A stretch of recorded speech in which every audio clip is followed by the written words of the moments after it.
ഇനി നിങ്ങൾ മാങ്ങ അച്ചാർ ഉണ്ടാക്കുമ്പം ഈ രീതിയിലൊന്ന് ഉണ്ടാക്കി നോക്കണം. വളരെ രുചികരമായ ഒരു അച്ചാറാണിത്. 1 കിലോ മാങ്ങയാണ് എടുത്തിരിക്കുന്നത്. നല്ല പുളിയുള്ള മാങ്ങയാണ്. പിന്നെ അതിന് വേണ്ടിയിട്ട് കുറച്ച് ഉപ്പ് കല്ല് ഇത് ചെറുതായിട്ട് അരിഞ്ഞു വെക്കണം. ഇതുപോലെ കറുത്ത പാകം ഉണ്ടെങ്കിൽ അതൊക്കെ ഒന്ന് ചെത്തിക്കളയണം. മൊത്തം തൊലി ചെത്തുന്നില്ല. ഇത് കണ്ടല്ലോ, ഇതുപോലത്തെ വലിപ്പത്തിലാണ് മാങ്ങ അരിഞ്ഞു വെച്ചിരിക്കുന്നത്. നമുക്ക് മറ്റൊരു പാത്രത്തിലേക്ക് മാറ്റാം. ഇതിലേക്ക് ഉപ്പ് ചേർക്കാം.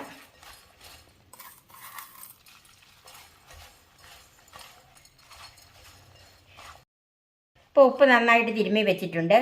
ഇനി ഇത് ഒരു രാത്രി മുഴുവൻ മൂടി വെക്കാം. ഒരു രാത്രി മുഴുവൻ ഉപ്പ് തിരുമ്മി വെച്ചിരുന്ന മാങ്ങയാണിത്. നമുക്കിതൊന്ന് നോക്കാം. ഇതുണ്ടോ, ഇത്രയും വെള്ളം ഈ മാങ്ങയിൽ നിന്ന് ഇറങ്ങിയിട്ടുണ്ട്. മാങ്ങ മാത്രം ഒരു പാത്രത്തിലേക്ക് മാറ്റാം. ഇപ്പം മാങ്ങ മുഴുവൻ ഞാൻ ഒരു സ്റ്റീൽ പാത്രത്തിലേക്ക് മാറ്റിയിട്ടുണ്ട്. അതിന് ബാക്കി വെള്ളം ഇത്രയുണ്ട്. ഈ വെള്ളം കളയരുത്. ഇത് അടച്ച് തന്നെ സൂക്ഷിച്ച് വെക്കണം. ഇനി ഈ മാങ്ങ നമുക്ക് ഒരു ദിവസം ഒന്ന് വെയിൽ കൊള്ളിക്കണം. കാരണം ഇതിൻ്റെ അകത്ത് വിനാഗിരി ഒന്നും ചേർക്കാതെയാണ് ഞാൻ അച്ചാറിടുന്നത്. അതുകൊണ്ട് ഇത് ഞാനിപ്പോൾ 2 പാത്രത്തിലാക്കി നിരത്തി വെക്കുവാണ്. ഒരൊറ്റ വെയിൽ കൊള്ളിച്ചാൽ മതി. പിന്നെ അതിഭയങ്കരമായ വെയിലാണെങ്കിൽ ഒരു 4-5 മണിക്കൂർ കൊള്ളിച്ചാൽ മതി. ഇത് ഒരു ദിവസം വെയിൽ കൊള്ളിച്ച മാങ്ങ ഈ പരുവം മതി. നമുക്ക് ആ നല്ല വെള്ളമായി ഒന്ന് മാറിക്കിട്ടിയാൽ മതി. ഇത് എന്തിനാണ് ഇങ്ങനെ വെയിൽ കൊള്ളിക്കുന്നതെന്ന് വെച്ചാൽ ഇത് ദീർഘനാൾ കേടാകാതെ വെളിയിൽ തന്നെ ഇരുന്നോളൂ. ഇനി നമുക്കതിന് ബാക്കി ചേരുവകൾ എന്തൊക്കെയാണെന്ന് നോക്കാം. 2 തുടം വെളുത്തുള്ളി പൊളിച്ച് വലുതായിരുന്നുകൊണ്ട് ഞാനൊന്ന് കീറി വെച്ചിട്ടുണ്ട്. ഇതുപോലെ ഒരു കഷ്ണം ഇഞ്ചി ഒന്ന് അരിഞ്ഞെടുക്കണം. 3½ ടേബിൾ സ്പൂൺ മുളക് പൊടി. ഇത് കാശ്മീരി മുളക് പൊടി മാത്രമാണ്. 1/2 ടീസ്പൂൺ മഞ്ഞൾപ്പൊടി, 1/2 ടീസ്പൂൺ ഉലുവ പൊടിച്ചത്, 1 ടീസ്പൂൺ കടുക്, ആവശ്യത്തിനുള്ള കായപ്പൊടി. അത് നമ്മൾ ഇട്ട് വരുമ്പോഴേ അതിൻ്റെ ടേസ്റ്റ് അനുസരിച്ചാണല്ലോ ഇടുന്നത്. അപ്പോൾ ഇപ്പോൾ അതിൻ്റെ അളവ് പറയാൻ പറ്റിയല്ല.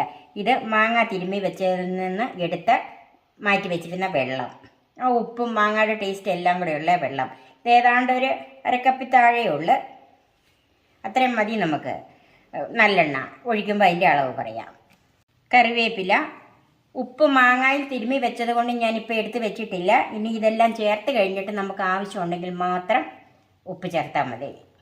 ആദ്യം നമുക്ക് കടുക് ഒന്ന് ചൂടാക്കി മാറ്റണം. ഇതിൽ 1 ടീസ്പൂൺ കടുകാണ് ഞാൻ എടുത്ത് വെച്ചിരിക്കുന്നത്. അതിൽ 3/4 ടീസ്പൂൺ ഒന്ന് ചൂടാക്കിയാൽ മതി. 1/4 ടീസ്പൂൺ നമുക്ക് മാറ്റി വെക്കാം.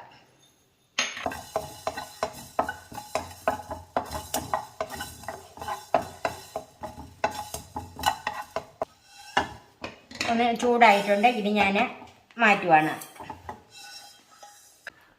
ഇനി ചൂടായ പാനിലേക്ക് നല്ലെണ്ണ ചേർക്കാം. ഒരു 5 ടേബിൾ സ്പൂൺ നല്ലെണ്ണ ഒഴിച്ചിട്ടുണ്ട്. നല്ലെണ്ണ ചൂടായിട്ടുണ്ട്. അതിലേക്ക് ബാക്കി വെച്ചിരിക്കുന്ന കടുക് ചേർക്കാം. കടുക് പൊട്ടിയിട്ടുണ്ട്. അതിലേക്ക് വെളുത്തുള്ളി ചേർക്കാം.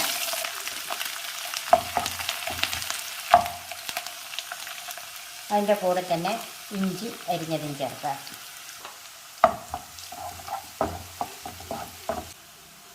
കുറച്ച് കറിവേപ്പില ചേർക്കാം. ഇഞ്ചിയും വെളുത്തുള്ളിയും ഒക്കെ ഒന്ന് മൂത്ത് വരുന്നു. ഇനി ഞാൻ തീ ഓഫ് ചെയ്യുവാണ്. ഈ ചൂടിൽ കിടന്നതിനും ബാക്കി മൂത്താൽ മതി. ഇനി നമ്മൾ തീ കത്തിക്കുന്നില്ല. ഇപ്പം എണ്ണ ഒരു ചെറു ചൂടായിട്ടുണ്ട്. അതിലേക്ക് പൊടികൾ ചേർക്കാം. മഞ്ഞൾപ്പൊടി, മുളക് പൊടി, ഉലുവാപ്പൊടി, ചൂടാക്കി വെച്ചിരുന്ന കടുക് ഒന്ന് ചതച്ച് വെച്ചതാണ് അത്, കടുക് ചതച്ചത്, കായപ്പൊടി. ഞാനിപ്പോൾ ഇതിനകത്തൊരു 3/4 ടീസ്പൂൺ കായപ്പൊടി ചേർക്കുവാണ്. ഇനി ഇതെല്ലാം കൂടെ ഒന്ന് മിക്സ് ചെയ്യണം. ഈ എണ്ണയുടെ ഈ ചൂട് മതി. ഇതിലേക്ക് മാങ്ങ തിരുമ്മി വെച്ച ഉപ്പുവെള്ളം ഉണ്ടല്ലോ, ഇത് പച്ചവെള്ളം ചേർത്തിട്ടില്ല, ഉപ്പുവെള്ളം മാത്രമേ ഉള്ളൂ. അതിൽ കുറച്ച് ചേർക്കുവാണ്. ഇനി ഇത് ചൂടാക്കേണ്ട ആവശ്യമില്ല, കാരണം ഇത് പച്ചവെള്ളമല്ല ഇതിനകത്ത്. കൊണ്ട് അതിലേക്ക് മാങ്ങ ഒരു ദിവസത്തെ ഉണക്കുണ്ടല്ലോ, ഉണക്കല്ല, ഒരു ദിവസം ഒന്ന് ചൂടാക്കി വെച്ചിരുന്നത്, ആ മാങ്ങ ചേർക്കാം.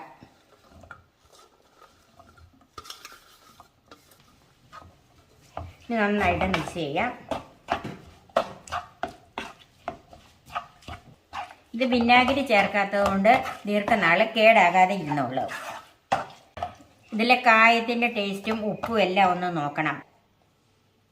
മാങ്ങ ആയതുകൊണ്ട് ഒരല്പം കായപ്പൊടി മുമ്പിൽ നിൽക്കുന്നത് നല്ലതാണല്ലോ. ഞാനൊരു 1/4 ടീസ്പൂൺ കായപ്പൊടിയും കൂടെ ചേർത്തിട്ടുണ്ട്. ഇപ്പം 1 ടീസ്പൂൺ കായപ്പൊടി ഇതിലേക്ക് ചേർത്തിട്ടുണ്ട്. ഇനി ഇത് നന്നായിട്ടൊന്ന് മിക്സ് ചെയ്യണം. ഇത് ഒരു 3-4 ദിവസം കഴിഞ്ഞെങ്കിലേ ഈ ഉപ്പും മുളകും എല്ലാം ഈ മാങ്ങയിൽ പിടിച്ച് വരുള്ളൂ, നമുക്ക് എടുക്കാൻ തയ്യാറാകുള്ളൂ. ഇപ്പം ഈ ചൊങ്ങിയിരിക്കുന്ന മാങ്ങ ഉണ്ടല്ലോ, ഈ വെള്ളമൊക്കെ കുടിച്ച് 3-4 ദിവസം കൊണ്ട് നന്നായിട്ട് വീർത്ത് വരും. ഇനി ഇത് ചൂടാറാനായിട്ട് മാറ്റി വെക്കാം. ഇപ്പം ഈ അച്ചാർ നന്നായിട്ട് തണുത്തിട്ടുണ്ട്. ഇനി ഇത് ചില്ലുകുപ്പിയിലാക്കി സൂക്ഷിക്കുന്നതാണ് ഏറ്റവും നല്ലത്. എൻ്റെ ഈ ചാനൽ സബ്സ്ക്രൈബ് ചെയ്യാനും എൻ്റെ ഫേസ്ബുക്ക് പേജ് ലൈക്ക് ചെയ്യാനും ഷെയർ ചെയ്യാനും കമൻറ്റ്സ് അറിയിക്കാനും മറക്കരുത്.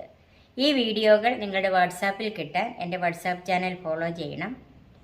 പുതിയ പുതിയ വിഭവങ്ങളുമായി നമുക്ക് വീണ്ടും കാണാം. ഞാൻ സോഫി കുര്യാക്കോസ്.